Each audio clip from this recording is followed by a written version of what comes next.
Bunu niye söylüyorum? Çünkü bizi burada çok seviyorlar. Dizilerimizi çok seviyorlar. Kapadokya'yı çok seviyorlar. Tayland'dan sonra asıl Bali'de hiç kazıklanmadık. Bali'de çok.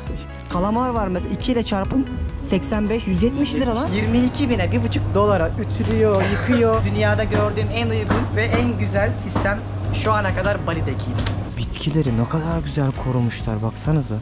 Böyle bir yerin girişi nasıl ücretsiz olabilir? And the boy is very handsome. Sıva.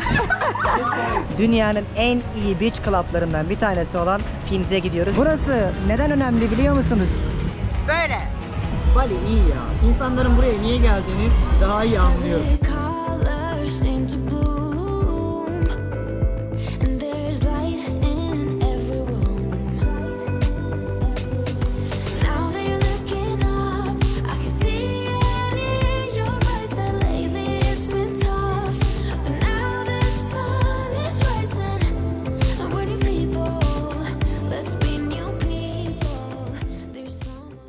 Herkese Bali'den merhabalar dostlar. Ben Deniz Pehlivan. Dünya turumun en sakin, en keyifli, en dingin tatillerinden, duraklarından birisi olan Bali'ye geldim.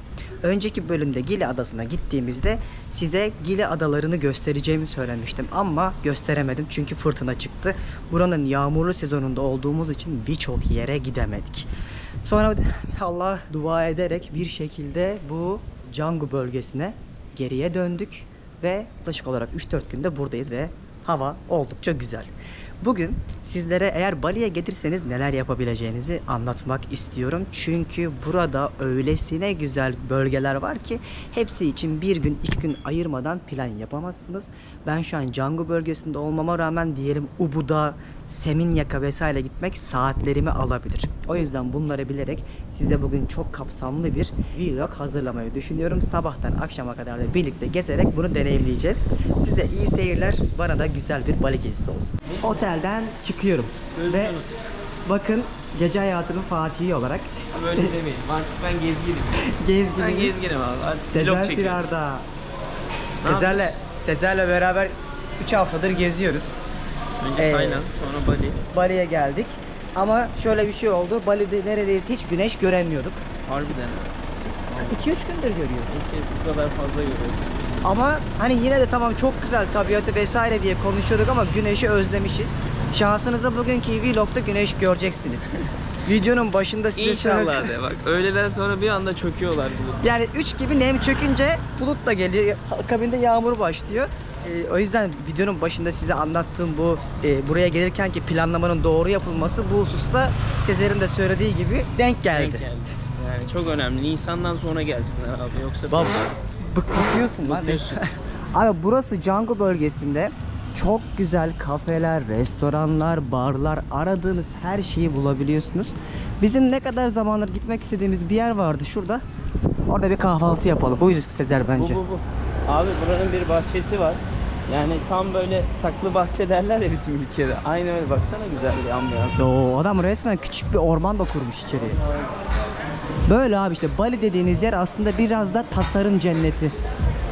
Aynen öyle. Değil mi? Aynen. Dekorasyon, mimari. Gerçekten burada çok önem veriyorlar. Çünkü gelen müşteriler mutlu olsun istiyorlar. Bir de şey var, buraya gelen peyzaj mimarlar falan çok şey öğrenmez mi ya? Her şey var ya.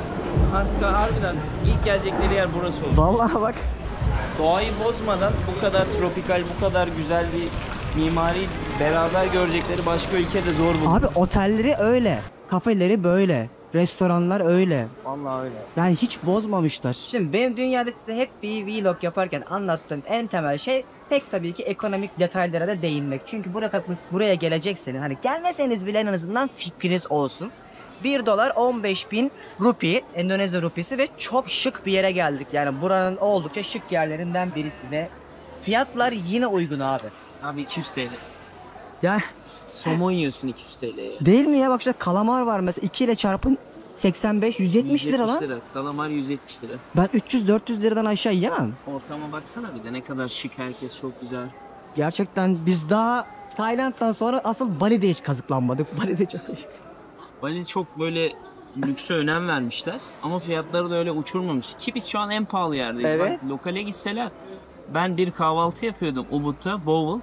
40K, 80 TL'ye inanılmaz bir şey yiyorduk. Ya Sezer Yılmaz, Sezer Firarda kanalında da görebilirsiniz arkadaşlar. Kanalda da var. Oradan bakın ama gerçek hani fiyat konusunda, fiyat performans konusunda Bali 10 numara bir yer. Şimdi kahvaltımızı yapıp enerjimizi alacağız. Bugün çok yoğun bir gün olacak. Sizi gece 12'ye kadar Canggu'nun altını üstüne getirecek şekilde gezdireceğim. Dostlar gerçekten Bali'de hiç aç kalmıyorsun.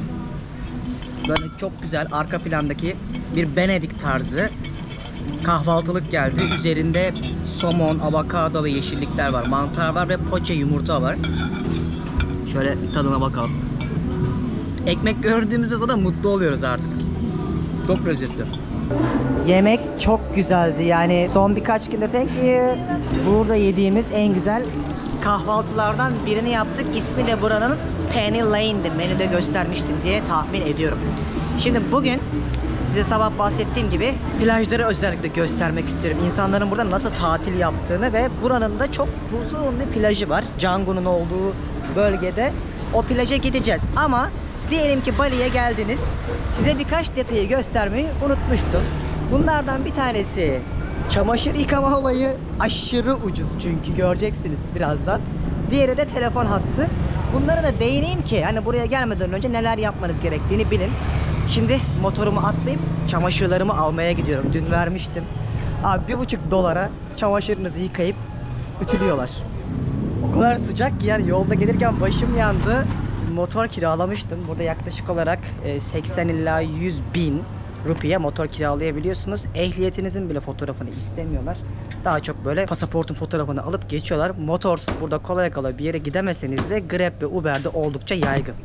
Böyle ara sokaklarda insanların evlerinin bahçe kısımlarında laundry'ler var. Hello. Hi. Çamaşırhane. Hi, how are you? Good? How do you remember me? Yes. Thanks bro. Abi şöyle bak adam very good service ya brother. Evet, thank you. 22 bine $1,5 ütülüyor, yıkıyor, ütülüyor. Böyle hazır paketliyor ve inanılmaz yani yaklaşık olarak 45 liraya. O yüzden daha hiç çamaşır yıkamak zorunda kalmadım burada. Dünyada gördüğüm en uygun ve en güzel sistem şu ana kadar Bali'dekiydi. Thank you. Thank you. Welcome. İnsanların evlerinden bir tanesini görüyorsunuz. Belki de buraya da tapınak yapacak olabilirler, şaşırmam. Mesela bak. Solda. Bu bir ev tapınağı. Gördüğünüz.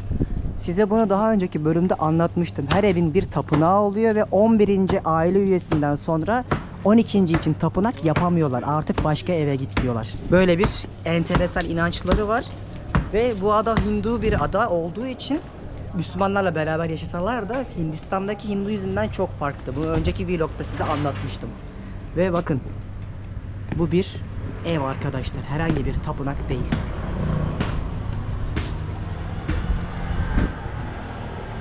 Ve bildiğim kadarıyla dışarıdan gelip burada dua edemiyorsunuz. Çünkü tanrılar için yani evdeki dua edebilecek insan sayısı yeterince fazla olduğunda dışarıdan biri gelsin istemiyorlar. O onların özel kendilerine ait mabetleri. Yine böyle ara sokakta denk gelince söylemek istedim. Şu an bulunduğum bölge Canggu dedim ya, bütün mahallelerin sokakları plajlara çıkıyor, denizlere. Örnek bir bölgedeki yerleşim şeklini görüyorsunuz. Restoranlar, marketler, her şey böyle. Neredeyse her yerde aynı.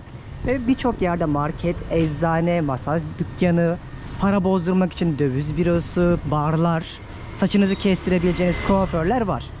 Ama benim size şimdi göstermek istediğim şey SIM kart olayı. Şu markayı kullanıyorum ben. Telkomsel'i. Havalimanında kartını almıştım ama şöyle bir sıkıntı oldu. Bunlara normalde online uygulama üzerinden konuşma yükleyebiliyorsun ama ben beceremedim. Sürekli kartımda red yedim. O yüzden fiziki olarak bir mağazaya gelip şu an yeniden internet yükleteceğim. Bunu yaparsanız 100 GB'ı o kadar uygun bir paraydı ki $10 mı ne? O yüzden bir kere yüklettikten sonra çok rahat bir şekilde internete 4G olarak her yerde ulaşabiliyorsunuz. Reklam falan değil, tamamen deneyim odaklı bir yorumumu yapıyorum. Ben bunu mesela eğer ki uygulama üzerinden değil de böyle gelip bir dükkandan yapsaydım internet yükletmeyi çok fark ediyor. Ben şimdi buradan kendi var olan hattıma 100.000 rupi yükleteceğim ki sonra onu uygulama üzerinden alacağım. O zaman çok daha uygun. Bakın mesela sadece 18 GB'ına 200.000 diyor. Ben bunu 100.000 ödeyip yani çok kat be kat daha iyisini alacağım. O da gülüyor, biliyor öğrendim, çözdüm. Güler yüzlü ve iyi niyetli insanlar ki ellerinden geleni yapmaya çalışıyorlar. Hiç bu insanlarda ne arsızlık, ne terbiyesizlik, ne dolandırıcılık hiç görmedim. Tayland'da da öyleydi, burada da aynı. Hatta Instagram'da da bununla ilgili bir sürü Reels paylaşıyorum story'de, oradan da takip edin. Ben bu ülkenin en çok insanını sevdim ya. Çok yardımseverler ve güler yüzlüler. Allah, geldi. Thank you very much. See you. Bye bye. Şu Bali'yi gezerken en çok sevdiğim şey her şeyin çok rahat bir şekilde bulunabilmesi abi. Ve klimalı yerlere bayılıyorum. Hello. Hi. How are you? Good. I'm making video. Very good. What do you want to say to people who watch you from Turkey, Istanbul? Come to Bali, yeah? Kalau belum Arabic? Arab, no Arabic, no Oh, Arabic. sorry, I cannot speak. What do you one day. what do you know about Turkey? Kurma? Kurma? Yes, Ah, and chocolate. And the boy is very handsome. So, so handsome guys come to Bali. Yeah, please come to Bali. I want to see you. So many people in Bali are so very fans with the Turkey one. About the history. History. How did you learn these informations from television or internet? Because so many people from Turkey come to here. Ah, yeah, I So see. by the Telkomsel. By internet from you. Yeah. Ah, I I see. know Turkey Usmani. Ah, Usmani. yeah. About the Sultan and Sultan. another family. At the film, at the television. Television. Like telenovela, right? No. Like apa? Ah, şey Noel. Ah, I know. Yeah, Noel. Haram. Right. İnanılmaz. Very famous in Indonesia. Harem or So- Quran? Haram. Haram. So we wait all the Turkish people coming to visit Bali, yeah? Yes, visit Canggu. When they come Canggu, they should find you. Okay. Thank you so much. And don't forget to buy the Telkomsel from me. Yay! See you guys. Yes, thank you so much, sir. Bunu diyorum. Bunu diyorum. Gördünüz mü işte, bakın ne kadar güzel, ne kadar tatlı insanlar. Onların enerjisi size de geçiyor. Böyle bir markete girdiğinizde bile bu sohbetlere dahil olabiliyorsunuz. Bir meyve suları yaklaşık $yarım. Burada hazır kesilmiş meyveler, sebzeler, ne ararsanız var. Burada içecekler var. Şurada çerezler var. Yeme içme konusunda da çok zengin. Bak mesela şu dünyanın en pahalı kahvesi Luwak Coffee. Bir şu canlının dışkısını, bunu da nasıl anlatırım size bilmiyorum ama kahve çekirdeğini bunu yediriyorlar. Sonra hayvan bunu çıkartıyor. Kahve çekirdeğini öğütüyorlar. Ve dünyanın en pahalı kahvesi bu. İçmiyorum ama çünkü bir gıda için bu şekilde canlıların kullanılması taraftarı değilim. Motosiklet otopark cennetine geldik resmen. Burası Canggu'nun en ünlü beach club'larının, gece hayatının olduğu yer. Peki benim şu ana kadarki Canggu izlenimlerim nasıl? Ölüp bitmedim buraya. Buraya daha çok gece hayatı ve surf için geliyorlar. Gerçek Bali'yi anlamak istiyorsanız özellikle volkanik dağların etrafındaki köyleri gezmek lazım. Asıl orası gerçek Bali'dir. Ubud bile bayağı turistleşmiş. Oralara da sonraki bölümlerde gideceğim. Ama buraya geldiğinizde şu mekanları bir göstermek lazım. Burası neden önemli biliyor musunuz? Böyle. Aslında şöyle bir mahallenin bittiği caddeyi geçtiğiniz andan itibaren sizi bir Hindu dualarını edebilecekleri, Hinduların dualarını edebilecekleri küçük bir nokta karşılıyor. Burada iki tane mekan var. Bir tanesi Old Man's, diğeri de Mexicola. Bunlar ünlü iki gece kulübü. Daha çok gece 12'de 1'de kapanıyor ve insanlar şu aşağıda eğlenmeye gidiyorlar. Beach, plaj kısmında. Onu da size bu gece gösteririm. Çünkü bu Canggu bölümünü yaparken size hem restoranlar, hem neler yiyip içiyoruz, hem gündüz ne yapıyoruz, bir kapsamlı vlog yapıyorum. Yaklaşık da Bali'den 7 bölüm yapacağım. Bunları izlemeden sakın plan yapmayın. Ayrıca Bali'ye gelecekseniz de açıklama kısmını okumadan da otel, motel, bölgeleri ayırmayı falan düşünmeyin. Çünkü ben hepsini açıklamada anlatacağım. Ve geldik. Dünyanın en iyi surf cenneti durağı. Şu dalgalara bak. Yalnız çok iyi değil mi ya? Keşke surf yapmayı biliyor olsam.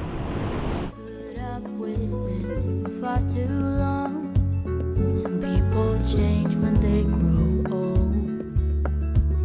But I don't want to say that you've been wrong, because I'm not that bold.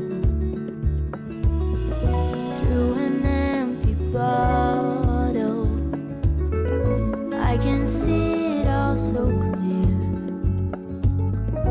We're just broken people. We'll be scattered in the wind.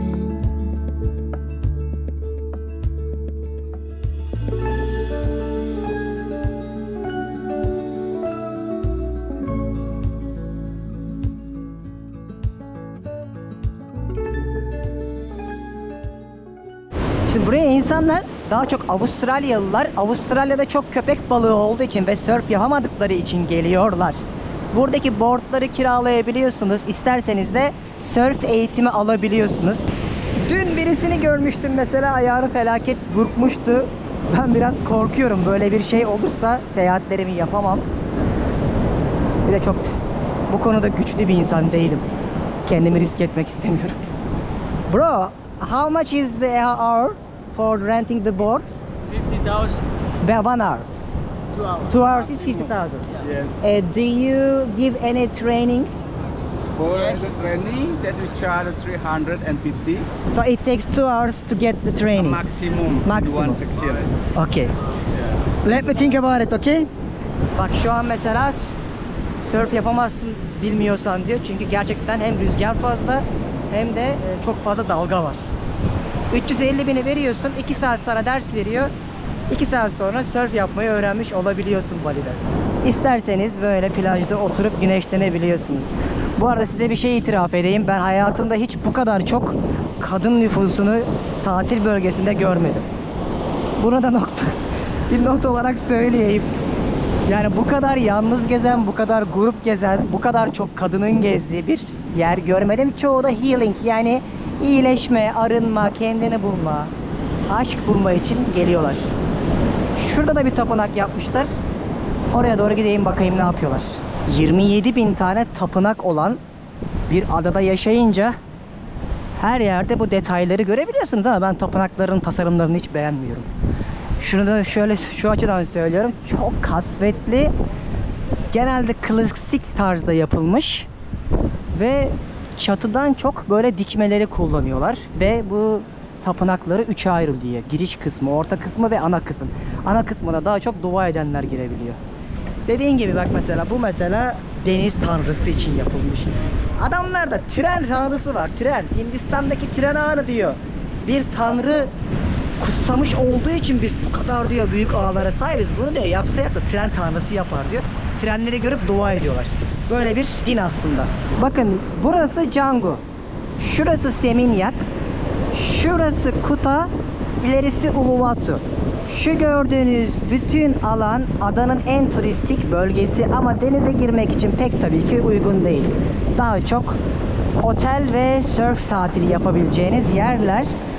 Zaten Bali'ye de bana sorarsanız deniz tatili için değil, daha çok doğa ve tabiat tatili için gelin. Deniz tatili için Tayland ve Filipinler 10 numaradır. Böyle burada gezmeye devam ediyorum.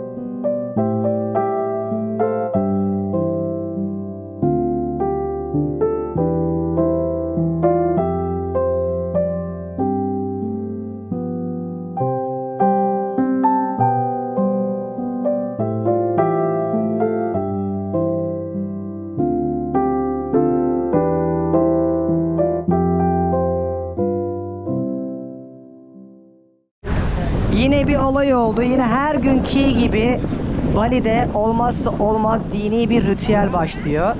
Böyle giyinmişler, beyaz beyaz kıyafetlerini, adaklarını getirmişler.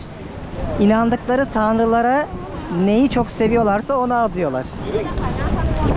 Bali demek din demek. Yani bunu bir yaşam şekline dönüştürmüşler. O yüzden biraz Hinduizmle Budizmin karışımı. Yaşam ve din aynı anda. Bak geldiler bunu süslüyorlar. Çiçekler var, adaklar var. Muhittin abi onu böyle bir şey gibi bir şeye bağladı. Ağaçtan bir tabutu taşıyacakları şeyi anımsatıyor bana. You are gonna carry this now? No understand. I'm sorry. Are you gonna put in your shoulder? Yeah. You are gonna carry it to where? What for? What is this for? This for The God. Çok tatlısınız ya. Bak bu sen ne yaptın ablam?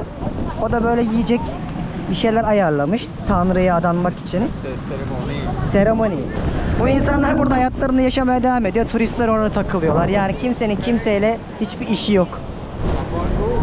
What are you gonna do with that? For offering for the god. For Offering for the offering. god. Offering. Are you gonna carry it? Or is you are gonna it's just still the This is symbolism of the god. symbol of the God? Symbolism of the god. Baruno. Baruna. Calls Baruno. God Baruna. Batara Baruno. We Uh-huh. call Tara Baruno for offering. You will thank too. Yeah. Are you going to put it in the sea now? Yes, of course. Yes, of course. After offering, Uh-huh. we come to the sea. We take the Thank the God. yeah. Ah, I see. Thank you. anything else? That's all. So far so good. Enough. Enough. Nothing to do. Just enough. Bunu alacaklar. Biraz sonra denize atacaklar. Tanrılarına olan şükranlarını göstermek için. Canlı canlı görüyorsunuz. Vallahi arasam denk getiremezdim. Şurada bayrakları diktiler. Şu Tanrı'ya adayacakları ana tahtayı süslediler. Şurada ayrı ayrı detayları koydular. Bir de burayı tahtların içerisinde ayrı adaklarla süslüyorlar. Keza hem Hinduizm hem Budizmin sembollerini de görebiliyorsun. Orada Buda var mesela. Çok tatlı insanlar ama var ya, hepsinin yüzleri gülüyor. Birazdan dini duaları, ritüelleri başlayacak. Şu üzerini değiştiren abi kutsal bir şeyler yaptı. Kıyafetini dualarla değiştiriyor ve ateş yaktı. Şu abla da oturdu iPhone'la fotoğraf çekiyor. Şuradaki kemerleri özel bir kutudan çıkarttılar. Ve o kemerleri dua ederek herhalde üstüne artık dolayacak. Çünkü dua ederek çıkartmıştı bak. İnanç muhteşem bir şey ya. Tayland'da da söylemiştim bunu. Yani bunu başka hiçbir şeyle yaptıramazsınız.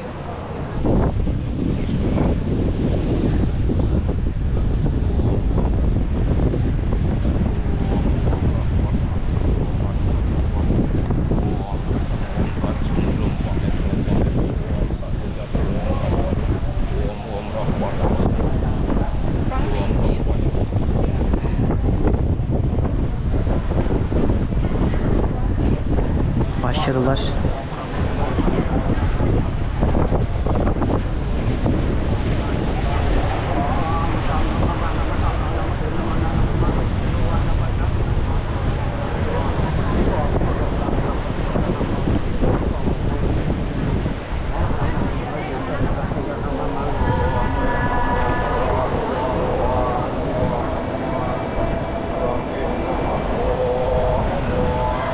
Buradaki ablalar da dua etmeye başladılar.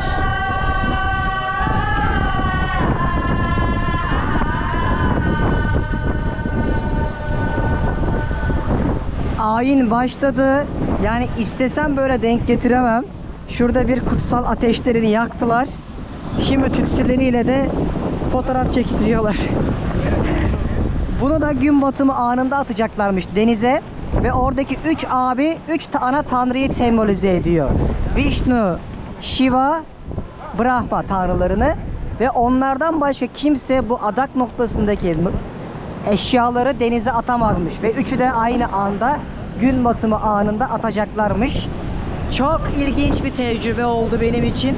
Yani ben size her yeri gösteririm burada daha. Plajları, yeme restoranları falan ama bunu gösteremezdim. Bu çok iyi denk geldi.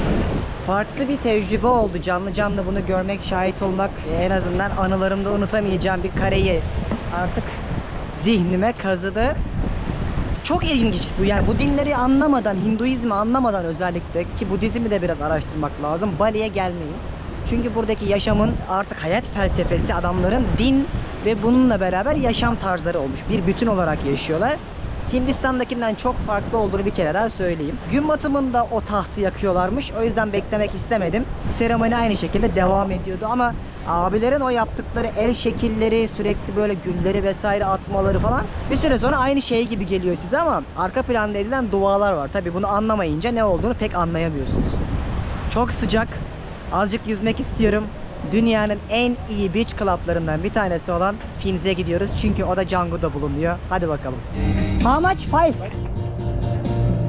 Yaklaşık 10 dakikalık bir motor yolculuğundan sonraki her yerde öyle bir trafik var ki bildiğin motor trafiğine yakalanıyorsun. Çekemedim yani stresten.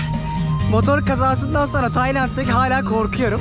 Burası dünyanın bakın en iyi beach club'ı olarak kendini lisanslamış bir yer. Bakalım dedikleri gibi miymiş?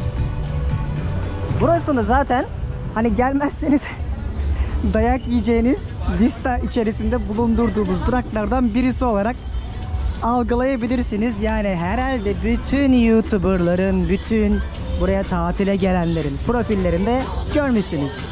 Girişte şunlar yasak, şunların hepsi yasak. Çekim de yaptırmıyorlar ama GoPro'ya bir şey demiyor. Büyük kameralar yasak.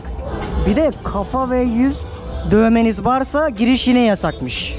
Allah Allah.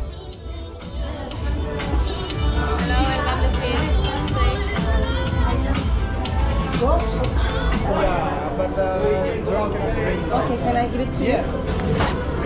İçeriye giriyoruz. Böyle sizi şaşalı bir alan karşılıyor. Tamamen bambudan yapılmış bir alışveriş dükkanı. Hani diyelim ki içeride havuza girmek için hiçbir şeyiniz yoksa buradan her şeyi alabiliyorsunuz. Müzik geliyor bakalım. Devam ki. Hey guys. GoPro'yu çekebildim. Ama kamera olsaydı çekine yapar gezerdik. Finz'deyiz. Oha, çok iyi be. Vay. Yalnız dedikleri kadar varmış.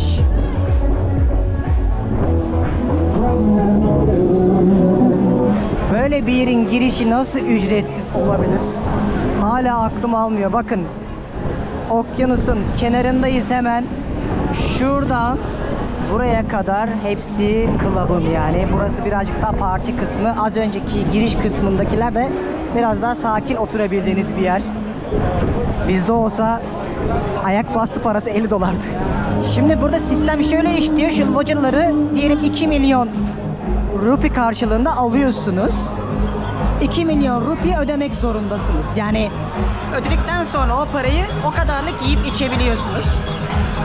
Hayatım boyunca hiç locaya oturup da keyif aldığımı hatırlamıyorum. Ama buraya gelirseniz bunu yapabilirsiniz. Bence değebilir. Çok güzelmiş. Ben burayı çok beğendim. Burada bir de şöyle içeride restoranlar kurmuşlar. İnanılmaz. Çok güzel. Bakın mesela şimdi bir kafesine oturdum. 3 milyon verdiğinizde ve bunu harcama limiti olarak kullanabildiğinizde size şu okyanus kenarı yataklı olanları veriyorlar. O da $200 ama normalde $100 falan da birçok yerde oturabiliyorsunuz. Eğer herhangi bir loca istemezseniz girişte hiç para vermiyorsunuz. Şimdi bunu niye anlatıyorum? Bence Bali gerçek anlamda tatil cenneti.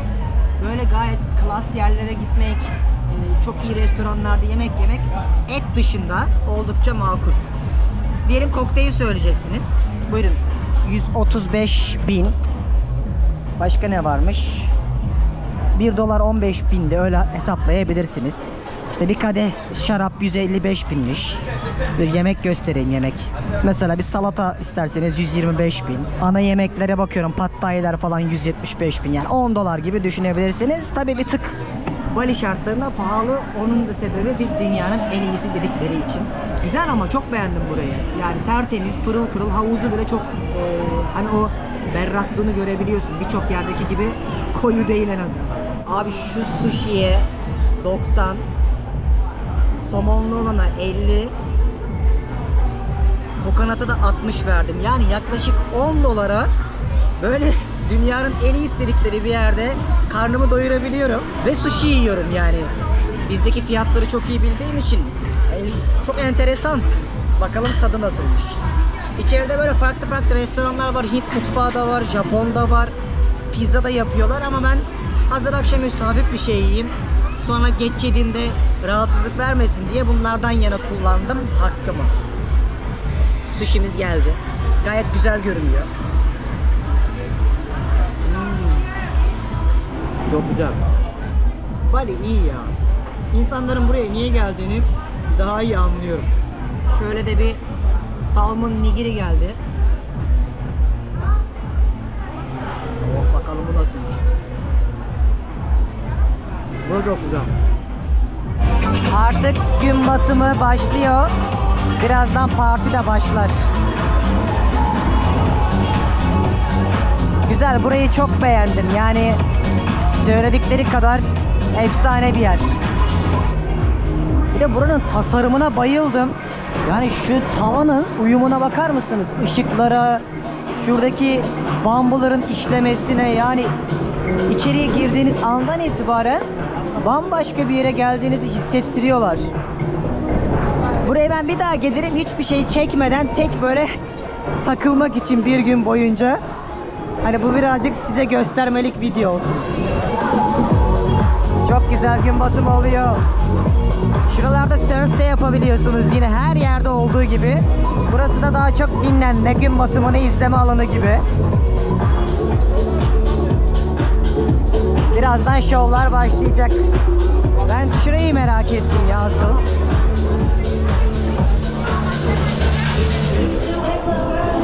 Ha, buraya gelmiştim. İlk buraya girmiştim. Pardon. Ay, çok akşamüstüsü de çok güzel. Böyle burada oturup bir şeylerinizi içip güneşi batırabiliyorsunuz.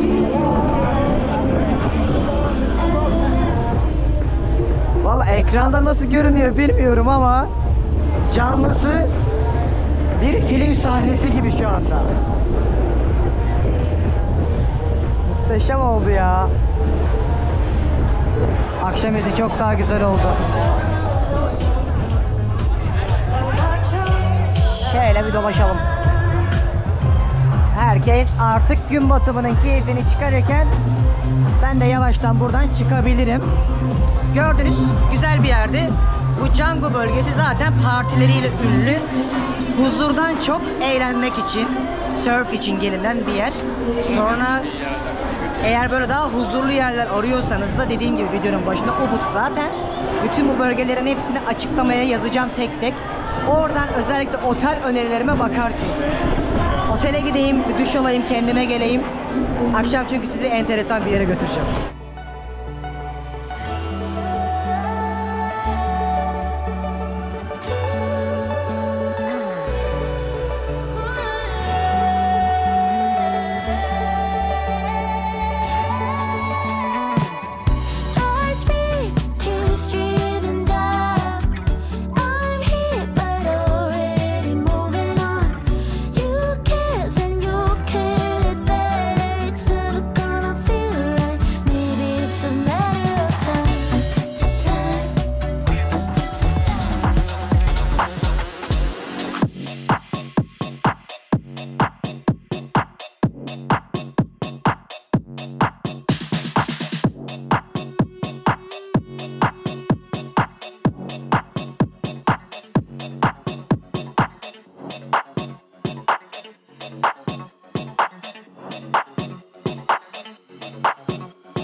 Herkese selam. Bölümün devamını ertesi gün yapmak zorunda kaldım. Çünkü dün gittiğimiz o gece kulüplerinin devamında beni çok enteresan bir yere götürdüler. O Beach Club'tan çıktıktan sonra. Adı da Atlas'tı. Bu ülkenin en zengin iş adamlarının kurdukları devasa diyebileceğim bir gece kulübü. Ben son birkaç yılda bu kadar iyi ses sistemi olan, bu kadar böyle müziği hissettiğim kaliteli ve uygun fiyatlı gece kulübü görmemiştim. Arka planda da size de izletiyorum. O yüzden çok iyi bir yerde arkadaşlar. Bugün Labrisia'ya geldim. Yine Canggu bölgesindeyim.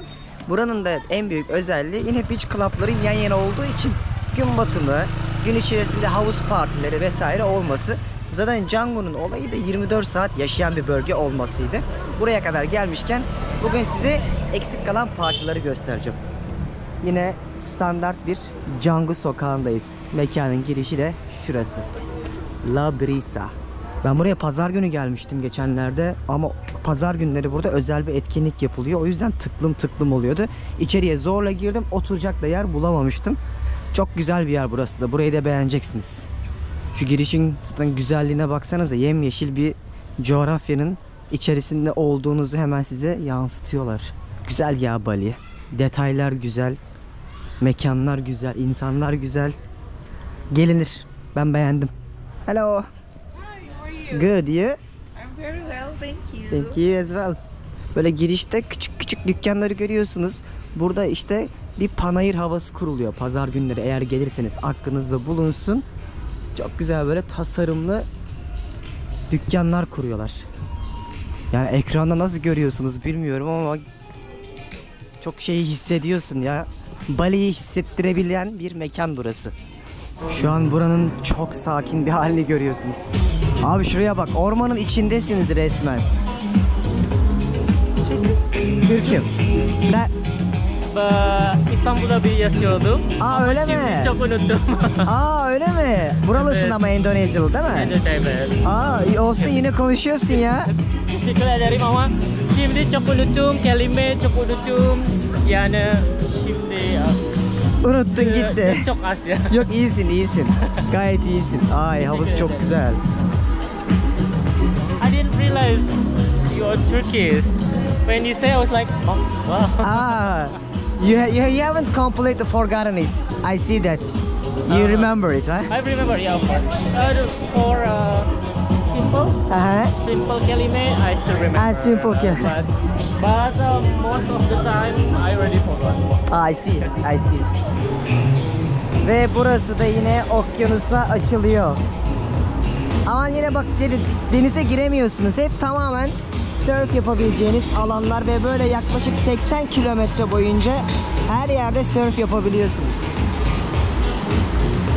Burası böyle daha çok ailelerin tercih ettikleri bir beach club. Ama dediğim gibi pazar günleri falan çok daha kalabalık oluyor. Hafta içi böyle daha sakin, kafa dinleyebileceğiniz bir yer.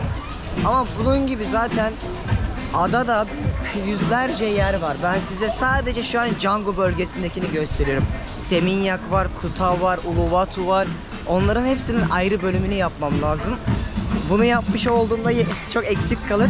O yüzden açıklamada yaptığım yönlendirmeleri okumadan, diğer videolarımı izlemeden hepsinin bağlantılarını koyacağım. Sakın plan yapmayın. Bali öyle 3 günlük bir yer değil çünkü. İkinci kattan şöyle bir okyanus manzarası varmış. Onu da görün dediler. Bakalım şöyle, vay. İşte burası daha güzel. Sanki dalgaların üstünde yüzüyormuşum gibi. Endonezya'da bizi çok iyi biliyorlar. Bir şu an Endonezyaca konuşan Türk arkadaşım oldu. Kendisi Türkiye'deki 200-300 kişiden bir tanesi. Türk bu arada. Önümüzdeki günlerde bana Endonezya'yı daha detaylıca kendisi anlatacak. Bunu niye söylüyorum? Çünkü bizi burada çok seviyorlar. Dizilerimizi çok seviyorlar. Kapadokya'yı çok seviyorlar. Bununla beraber siyasi ve dini olarak da ilişkilerimiz çok iyi. Özellikle Recep Tayyip Erdoğan'a Müslüman kısmı hayran.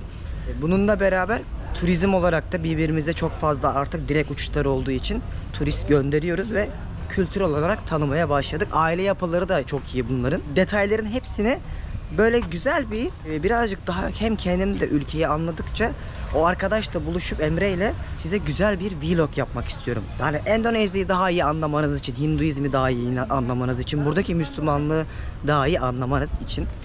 Burada bir şey yemedim çünkü arkadaşlarım şu an çok güzel buranın dijital nomad kafeleri var.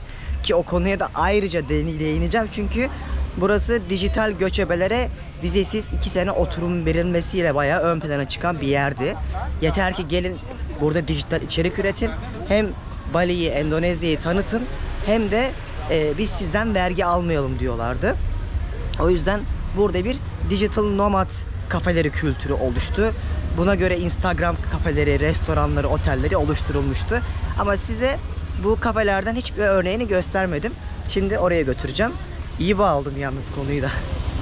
Çok önemli konular bunlar. Dijitalleşme geleceğimizin en değerli, özellikle sosyal medyalar hesapları, pazarlama alanları olacak arkadaşlar. Bu alanlara gençlerimizi yönlendirmek lazım. Yine bir sosyal mesajdı. Yolculuğumuza devam edelim. İşte burası onlardan birisi, Zin Cafe. Çok ünlü bir yer. Bakalım dedikleri kadar var mı? Aslında aynı zamanda yukarısı falan otelmiş. Bu alt katı kafe gibi ve belli yerlerde çalışma alanları. Hello. Good. Bayağı internasyonel bir yere geldik. Ne kadar çok farklı yüz gördüm şu an bir karede. Bambaşka ülkelerden insanlar var. Böyle dünyayı gezip bir yandan da uzaktan çalışıyorlar. Burası mesela bambu kafeymiş. Oğlum çok iyi be. Orası güzel ama klimalı değildi. O yüzden rahat çalışmak pek mümkün değil. Çok sıcak çünkü. Ama harika tesis yapmışlar. Şurası daha iyi gibi. Bak, serin en azından. Abi fiyatlar da çok uygun. Mesela bir kızartma kalamar 85.000, salata 95.000, burger 125.000, fish and chips 79 falan. Yani bu kadar güzel bir çalışma ortamı ve restoran için aynı zamanda oldukça uygun. Şimdi bir şeyler yiyip akabinde hem biraz burada çalışırım hem de daha sonra size dün gösteremediğim eksik kalan gece hayatı kısmını göstereceğim. Çünkü insanlar buraya daha çok 24 saat yaşadığı ve gece hayatı olduğu için geliyorlar. Beach partileri falan yine birazcık daha gösteririm. En azından buraya gelirseniz bir ön fikriniz olur. Çok açım, ne yesem bilmiyorum valla. Hepsi çok güzel görünüyor. Burası dedim ya aynı zamanda otel diye, şimdi bir yemek söyledim. O yemek gelene kadar size göstereyim. Çünkü böyle Bali'de çok konsept oteller var. Buranın da geceliği $100 civarında. Onlardan bir tanesi de böyle denk gelmişken görün istiyorum. Ben çok beğendiklerimi açıklamaya koyacağım. Ne oteller, ne balayı yapılacak yerler, ne kafa dinlenecek tesisler var. Tamamen bambudan yapılmış. Diyorum ya, her yerde bu orman konseptini yakalamışlar. Böyle tam orta alanda da bir havuz var. Sessizliği dinliyorsunuz. Şu Japon Zen felsefesinin temsilen yaptıklarını düşündüğüm küçük bir renkli balıkların olduğu havuz var. Ve size şunu söyleyeyim, ben yakında Kore ve Japonya'ya da gidiyorum. O yüzden bildirimleri kesinlikle açın. İnşallah oraya gidersem size efsane bölümler yaparım. Oranın da doğası, kültürü, fantastik yerler. Bakalım gezebildiğimiz kadar gezeceğiz. Burası da odalara gittiğiniz, of ışık ne güzeldi. Yalnız bitkileri ne kadar güzel korumuşlar, baksanıza. Oo, burada da başka havuz var. Çok güzel be. Şurası da nehir kısmı işte, aşağısı denize çıkan yer. Şu havuzun tasarımı var ya, işte Bali'nin örnek bir havuz renk tasarımını görüyorsunuz.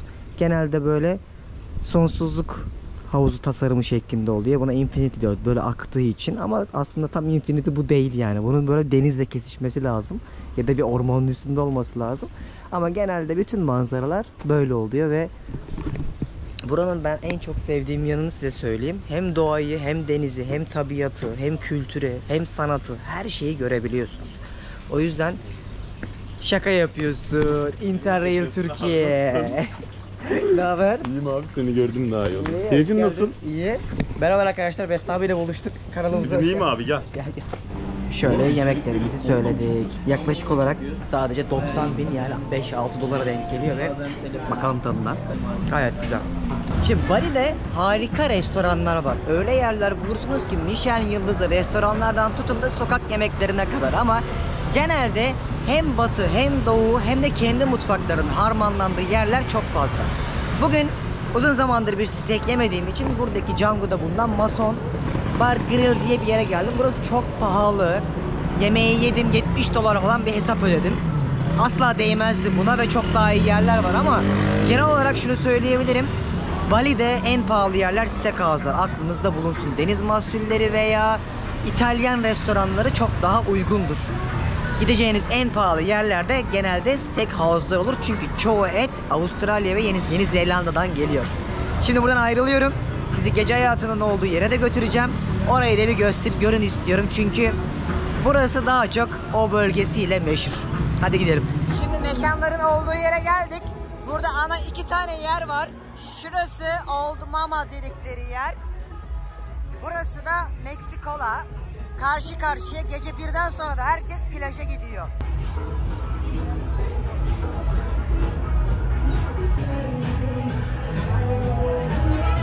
Burası da çok meşhur ve hep böyle kalabalık. Ve daha gece yeni başladı.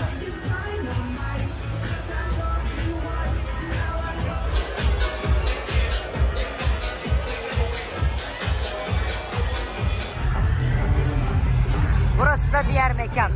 Bir de size burayı göstereyim hadi.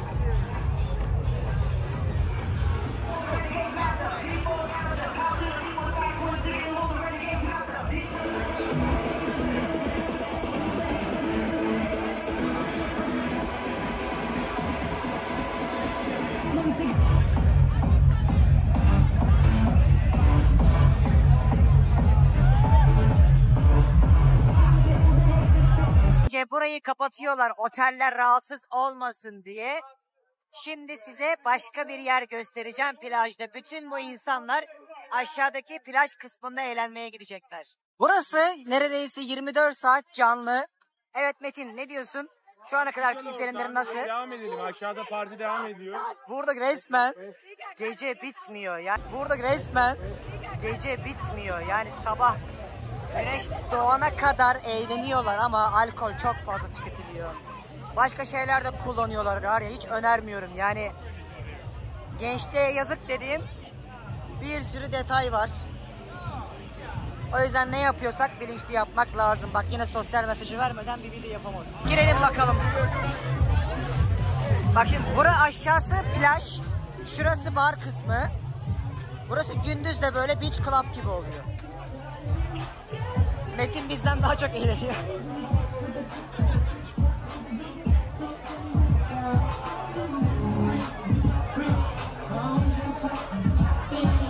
Şurada da gündüz size gösterdiğim surf yapılan plaj kısmını görüyorsunuz. Hava çok güzel. Eğlenceli de bir yer. Tatilin en güzel geçirileceği yerlerden birisi. Şöyle bir aşağı inelim, hadi gel Metin. Vallahi bağırıyorum şu an, umarım ses geliyordur. Güneş doğana kadar böyle eğlenecekler.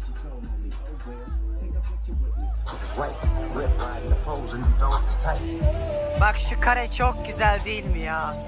Bir yanda ay, bir yanda sevgilin, bir yanda dans.